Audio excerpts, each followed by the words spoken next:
ঠিক আছে, বড় ছেলে কোনটা খাবে সেটা বলে দিচ্ছে আগে থেকে মা। মাছ কাটিং করছে, দেখুন ইলিশ মাছ বাড়িতে আঁশ ছাড়ানো হয়ে গেছে। এবার বটির সাহায্যে মাছটাকে কাটিং করে নেব।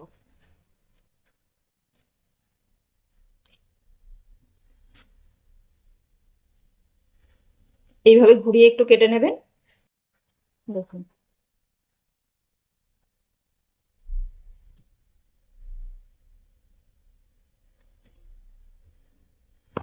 এর মধ্যে পিত্ত থাকে,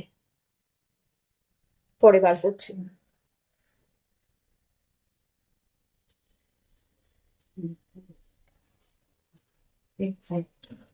গোল গোল করে কেটে নেব।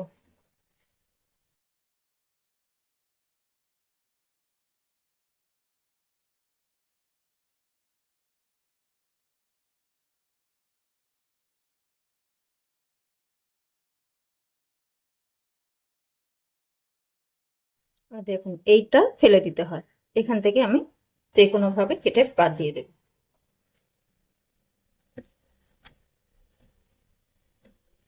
এটা কয়লা থাকে বলে এটা ফেলে দিতে হয়। ফেলে দিলাম। এবার মাছ লেজের গায়ে একটু চেঁচিয়ে নেব।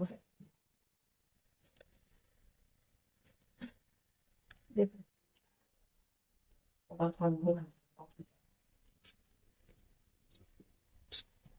এবার পিত্তটা দেখায় আমি কোথায় থাকে।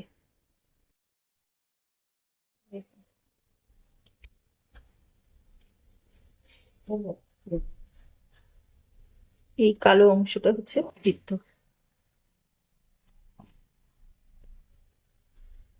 এইটা হচ্ছে পিত্ত মাছের, ফেলে দিলাম, হয়ে গেছে।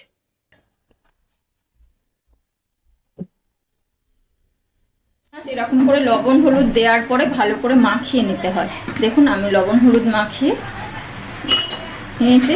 এবারে গামলার মধ্যে তো মাখানো যায় না সঠিকভাবে, ওই জন্য আমি প্লেটের উপরে দিয়ে এইভাবে প্রত্যেকটা লবণ হলুদ হাত দিয়ে ঘষে ঘষে মাখিয়ে রেখে দেবো 10 মিনিট। এই বেগুন যে তেলে আমি রান্না করেছি, মানে মাছ ভেজেছি, সেই তেলেই আমি বেগুন দিয়ে রান্না করব।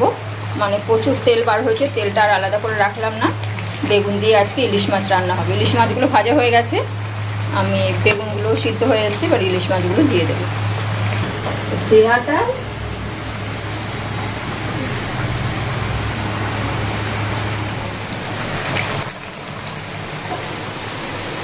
মাছগুলো সব দিয়ে দেওয়া হচ্ছে একে একে।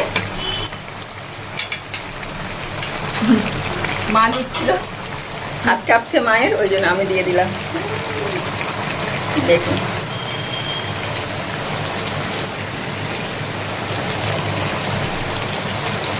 একদম মাছের। ঠিক আছে, বড় ছেলে কোনটা খাবে সেটা বলে দিচ্ছে আগে থেকে মা।